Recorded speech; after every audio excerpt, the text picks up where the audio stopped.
Yeah, I'll react to that, sure. War Plan Red. Plan to invade Canada.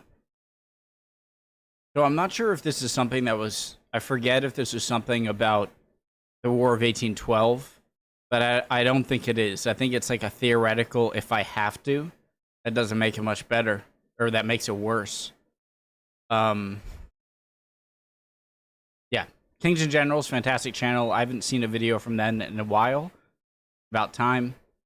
I have learned about War Plan Red, but I could always learn a little more. Hope everyone's doing well. Original link, top description. Despite their alliance in World War I, Anglo-American relations were frosty during the interwar period. This tension stemmed from Britain's $22 billion debt to the United States and its status as the global naval superpower and main economic competitor to America. During this time, the US developed several color-coded war plans to address hypothetical conflict scenarios. Among these, War Plan Red outlined strategies for a potential war between the US and Great Britain. Such a conflict would likely escalate into a continental war, primarily fought in North America between the US and then British Dominion of Canada, prompting American military planners to devise a strategy for invading and conquering Canada. In this video, we will discuss these hypothetical war plans for an American invasion of Canada, discussing a chilling alternate timeline which thankfully never came to pass. Every week, we release 3 new exclusive videos for our members and patrons. The Pacific War, the Eastern Front of World War II Prelude, and many other series, including the War of Spanish Succession, Punic Wars, Iberian Reconquista, Russian Revolution and Civil War, North African and Italian campaigns of World War II, and much more. It has been long overdue, but we have finally created a YouTube channel exclusively for our Kings and Generals podcasts. Please go and check out Kings and Generals podcast, home to the Pacific War Week by Week podcast and the Fall and Rise of China podcast, link in the description and pinned comment. To see those, as well as get access to our exclusive Discord, see our schedule, and get early access to all videos, join the ranks of our patrons and YouTube members via the links in the description and pinned comment. Thanks to our supporters for allowing us to continue doing our dream job. During the interwar period, the United States Armed Forces developed a number of color-coded war plans to meet hypothetical war scenarios.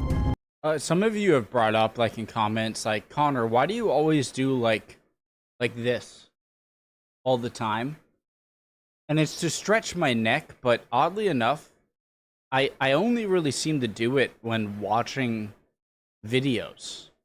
And so I War Plan Black prepared for war with Germany, while War Plan Grey focused on Central America and the Azores. Other plans included brown for uprisings in the then US-occupied Philippines, tan for Cuba, and red for the British Empire. War Plan Orange targeted Japan, accommodating a potential two-front conflict codenamed Red-Orange. Additional plans addressed War Plan Yellow for China, War Plan Green for Mexico, War Plan Indigo for Iceland, War Plan Purple for South America, and War Plan White for domestic uprisings within the United States. Jesus. So, plans drawn up for any, no matter how unlikely, for any area. War Plan Red was a strategy for conflict with the United Kingdom, with a sub-plan designated Crimson, focused on a potential conflict with Canada. There were also other sub-variants for each British Dominion, such as Ruby for India, Scarlet for Australia, Garnet for New Zealand, Emerald for Ireland, and Pink for all other colonial possessions. At the onset of the Second World War, and so this is in the interwar period where we allied with many of these empires. Is strange. All color-coded plans were officially withdrawn, but kept secretly in reserve and replaced by the 5 rainbow plans. American war planners believed that conflict with Great Britain would likely stem from interference in foreign trade relations or routes. Britain enforced belligerent rights during wartime, allowing it to disrupt trade with enemy nations. In World War I, this meant blockading Germany and obstructing other nations' trade with Germany, leading to property confiscations and minor conflicts. Thus, if the US traded with a nation at war with Britain, a violent conflict could arise. Given both nations' performance during World War I, American planners anticipated a lengthy conflict fought primarily in North America. They hoped Canada would side with Britain, as this would allow the United States to occupy the country. However, if Canada claimed neutrality, then the US would insist on occupying key ports, like Halifax, and other strategic areas until the war concluded. The US Army began the development of War Plan Red after the 1927 Geneva Naval Conference. It was approved in May of 1930 by the Secretary of War and the Secretary of Navy. In 1934, it was amended to authorize the immediate first use of poison gas and the use of strategic bombing to capture or destroy Halifax, which was deemed a critical target. Come again? 34, it was amended to authorize the immediate first use of poison gas and the use of strategic bombing to capture or destroy Halifax, which was deemed a critical target. In February 1935, the US War Department secured $57 million for 3 border air bases to launch preemptive strikes on Canadian airfields, with one base camouflaged as a civilian airport. In August 1935, the US conducted its largest peacetime military maneuver, deploying 36,000 troops near the Canadian border south of Ottawa, with another 15,000 held in reserve in Pennsylvania, simulating an American motorized invasion of Canada. The final version of the plan was submitted on December 18, 1935, by the US Army War College's G2 Intelligence Division. The war plan assumed that Britain would initially gain the advantage due to her superior Royal Navy, using Canada as a base for an invasion of the United States. The primary objective of the United Kingdom in this scenario was assumed to be the elimination of the United States as a significant economic rival. The war was expected to be prolonged, with anticipated reinforcements from the rest of the British Empire. There was also the possibility of Japan or Mexico intervening on Britain's behalf, but by the mid-1930s, intervention from non-Commonwealth forces appeared unlikely. To counter these threats, the United States would initially refrain from engaging outside the Western Hemisphere or confronting the Royal Navy in a decisive battle. Instead, the strategy focused on defending against a British-Canadian invasion while blockading, invading, and ultimately conquering Canada. Blue aimed to capture key ports, air bases, railways, and strategic territories to deny the enemy vital resources. North America would be fortified as a defensive stronghold to prevent Britain. How would the U.S. Navy been able to have a serious confrontation with a much more capable Navy in the British Empire from establishing a foothold for invasion? The hope was that conquering Crimson and economically strangling Red would lead to a negotiated peace. In this scenario, US outposts in the Philippines, Guam, and American Samoa would be left to defend against British or Anzac attacks during the conflict's early stages. After extensive war games at the Naval War College, War Plan Red planners decided against attacking British shipping or engaging in a decisive naval battle. The US Navy would focus on the western North Atlantic to block British-Canadian traffic. Following the conquest of Crimson, if an opportunity arose, the US Navy would engage the Royal Navy. A successful engagement would allow the United States to disrupt British supply lines and invade colonies in the Western Hemisphere. All territory captured from Britain or Canada would be annexed by Blue and incorporated into US states or territories if victorious. However, if Britain won, the United States would likely cease to be a commercial or military rival, with the British Empire annexing Alaska. The G2 Intelligence Division conducted extensive reconnaissance of Canada, examining its geography, resources, and military. Notably, the famous American... I heard that the reason for Russia selling Alaska to the USA, which is ironic because later on in the Cold War that, you know, the Soviet Union and the United States would be such bitter rivals. But before that, the main rival of the Russians were the British. And so the reason for selling Alaska for so cheap was feasible for the Russians because they'd rather Alaska be in American hands than in British hands. Canada, examining its geography, resources, and military.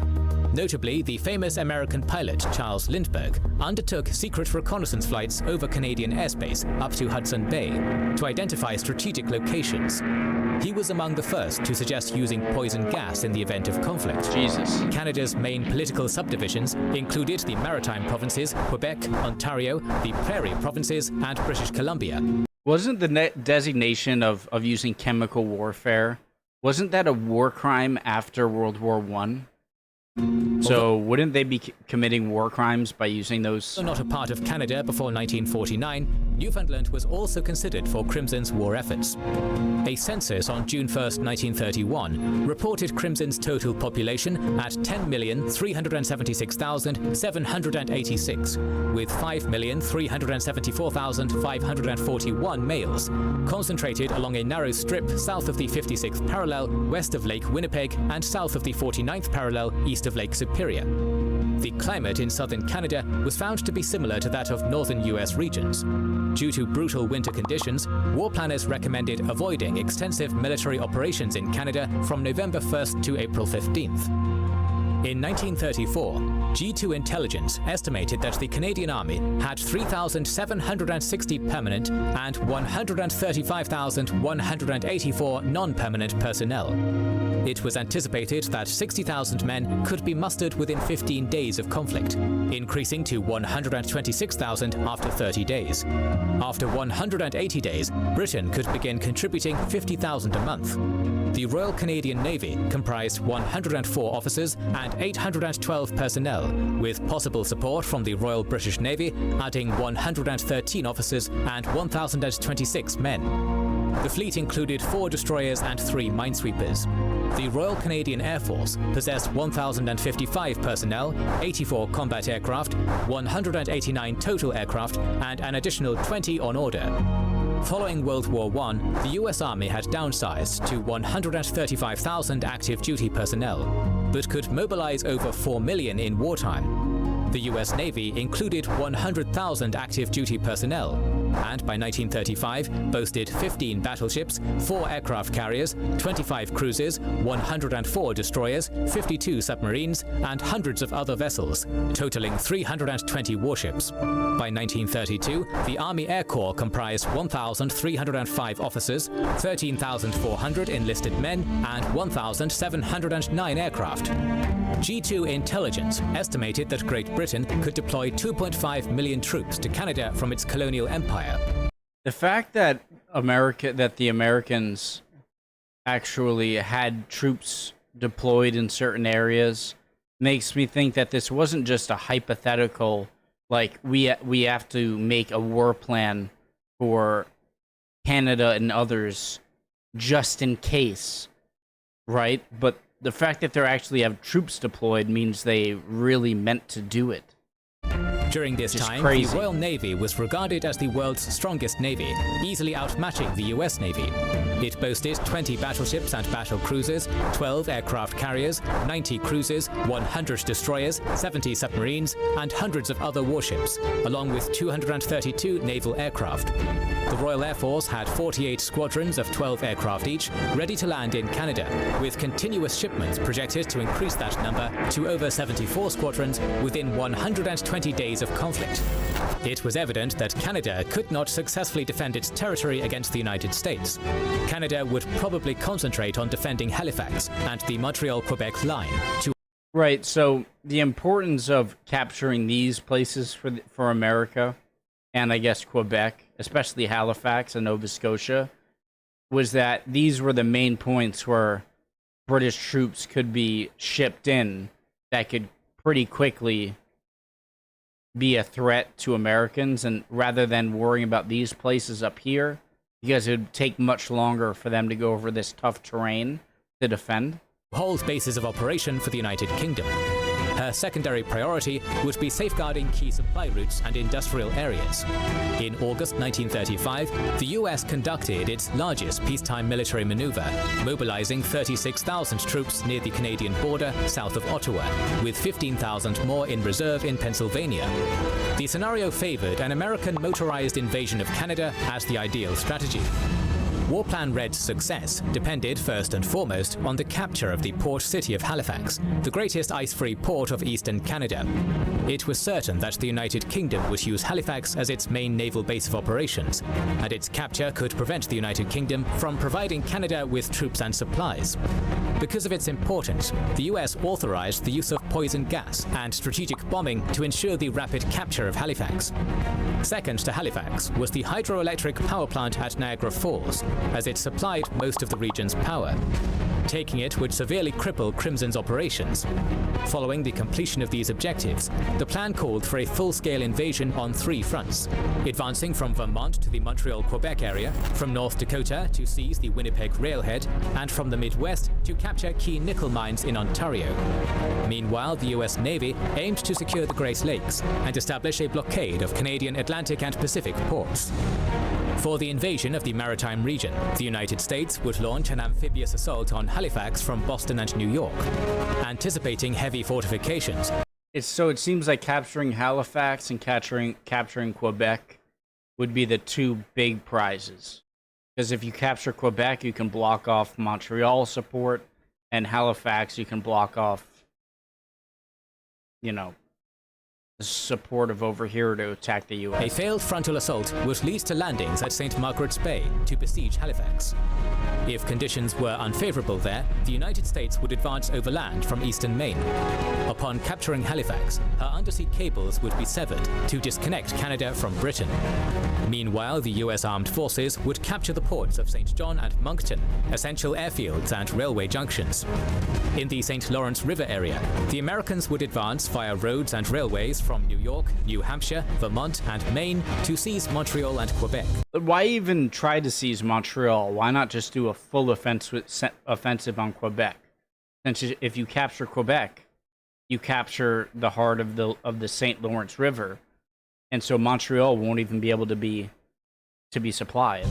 Capturing these 4-month icebound ports would cut off the rest of Canada from the eastern seaboard, halting the movement of supplies and troops, and denying Crimson and Red access to eastern Canada's industrial and agricultural centers and air bases. For the invasion of the Great Lakes region, the United States would launch simultaneous advances from Buffalo into Niagara via the Peace Bridge, from Detroit into Windsor via the Ambassador Bridge, and from Pennsylvania into Sudbury. After capturing Niagara Falls, America would secure the Soo Locks and all key bridges over the Niagara River and Welland Canal, establishing a significant bridgehead in Canada for further operations. These actions would not only facilitate the invasion, but also cripple Canada's industry by disrupting transportation of iron ore, grain, and coal. To invade the Winnipeg area, America would advance from North Dakota through Grand Forks to seize the Transcontinental Railway's nerve center. Capturing this point would effectively split eastern and western Canada, disrupting the transport of troops and essential supplies such as coal, grain, meat, and oil to the east. For the invasion of the Vancouver-Victoria area, the US would advance from Bellingham via Route 99 into British Columbia and launch an amphibious assault on Vancouver Island from Port Angeles. They would capture Prince Rupert, its railway, and the naval base at Esquimalt, denying the United Kingdom a foothold in Western Canada. To further weaken Britain, the United States planned to incite revolts for home rule in Ireland and British India, while employing submarine warfare against Britain's commerce. Additionally, Blue aimed to cut off Red's trade routes in the Asiatic, Hawaiian, Panama Canal, and Alaskan theaters, eliminating Red as a strong competitor in foreign trade. During the interwar years, Great Britain did not create a formal war plan against the United States. However, Royal Navy officers believed that if war broke out, their main objective would be to transport troops and supplies to Canada to defend against a US invasion. They considered invading the US unrealistic and a naval blockade too challenging. Instead, the Royal Navy... Not only would this... I mean, it's insane, but this would have a trickle-down effect, I'm sure. This is in the interwar years, up to 1927, so 12 years before the start of World War II. And so having this strong conflict with the British here might really make them much more sympathetic to British attacks from the Nazis. And so a lot of World War II might be changed as well. Navy would attack the US fleet from bases like Bermuda while disrupting US shipping and safeguarding British interests. The plan included bombarding US coastal targets, conducting amphibious raids, and, with Dominion forces, capturing the Philippines and other US territories, ultimately hoping to compel the US to seek peace. Unlike Great Britain, Canada created a war plan against the US. Brigadier General James Buster Sutherland Brown, from the Canadian Department of Military Organization and Intelligence, developed 4 defensive contingency plans called Defense Schemes No. 1 to 4, all of which relied on British intervention. The most ambitious, Defense Scheme No. 1, was initiated on April 12, 1921, and operated on the premise that the best defense is a good offense. Should conflict arise, Canada planned a surprise 5-pronged attack into the northern US, anticipating that the US would first invade Montreal and Ottawa, followed by Hamilton, Toronto, the Prairies, and British Columbia. To counter this, the Canadian forces would quickly occupy Seattle, Spokane, and Portland from the Pacific Command, while Prairie Command troops attacked Fargo, Great Falls, and Minneapolis. Quebec forces would target Albany, and maritime troops would invade Maine. Meanwhile, remaining Canadian forces would retreat to defensive lines, destroying key bridges and railways to impede US advances. The incursion aimed to hold these positions temporarily to draw away US forces from Canadian defenses, allowing time for British reinforcements. However, Brown's plan was fundamentally flawed due to his negligence in defending the port of Halifax. Major General Andrew G.L. McNaughton, the chief of the Canadian General Staff, discontinued Defense Scheme No. 1 in 1929. War Plan Red was declassified in 1974 and can be viewed to this day in the Library of Congress. Ultimately, the color-coded war plans were officially withdrawn in 1939 with the outbreak of World War II, giving way to the 5 Rainbow Plans, designed to address the challenges of a 2-ocean war against multiple enemies. However, they were all secretly retained, and most of their contents were incorporated into future US war plans. Notably, War Plan Orange 3 was incorporated into Rainbow Plan 5 and nearly implemented to a T during the defense of the Philippines. Additionally, War Plan Red Orange, originally envisioned as a war against the Anglo-Japanese alliance, would be amended during the outbreak of World War II, replacing Great Britain with Germany and Italy. More videos like this are on the way, so make sure you are subscribed and have pressed the bell button to see them. Again, the implications this would have on World War II. Please consider liking, subscribing, commenting, and sharing. It helps immensely. Our patrons and YouTube members can watch more than 200 So, of course, this is insane, and I'm not saying that America should do this. I hope you understand me. But if America just went straight up, focused completely, like maybe not ignore Montreal, it's very close, but going straight for Halifax and Quebec, that way you own the entrance from the St. Lawrence River down into Montreal, and into the Great Lakes and whatnot. And if you just captured Halifax and Quebec, then it's now essentially just the U.S. against Canada without British reinforcement. And so I would almost ignore, going towards Winnipeg too much or towards Vancouver too much, because even if offenses do come in and are somewhat successful against Seattle and Spokane and Portland and Fargo and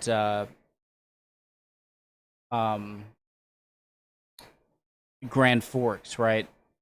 I mean, essentially, once you now it's just the Americans versus the current British Canadians in this area, where I think the Americans could handle them much more, even if they made some stride in here. You know what I mean? I hope I'm not coming across as if, like, this war would be a good idea, but just on the strategic level, I think that would be the best call. What blows my mind most is that this is in the interwar period, and the effect that this would have on the coming World War II, where the USA would probably be much less help in sending aid to Britain, and maybe even going closer to Germany or whatnot. I think a lot would change from this. So obviously not good to invade Canada. I thought this was much more of just a theoretical. You got to have a plan for any possible conflict in the future, no matter how friendly you might be. I guess I understand that, but to carry this out, obviously horrific and not what I would want. So when I comment on what they should do, the Americans, I'm just kind of critiquing their plan here. So that was crazy. I love you, Canada. Falling out recently because of us. I love Canada. And I'm glad this never happened. Not because it's not okay for the U.S. to invade Canada, but because of the likely potential repercussions this has in the upcoming World War II. So, very interesting. Would appreciate any comments down below. Anything you said, you disagree with what I said, or you think was a stupid statement or flat out wrong. Would love to see your comments down below. Answering any questions I had. You guys are always great with that. Any comments at all. Love y'all. Hope you're doing well. If not, chin up. Emotions are fickle, my friend. You'll be good soon. See you guys next time. We'll keep on learning. Bye, guys.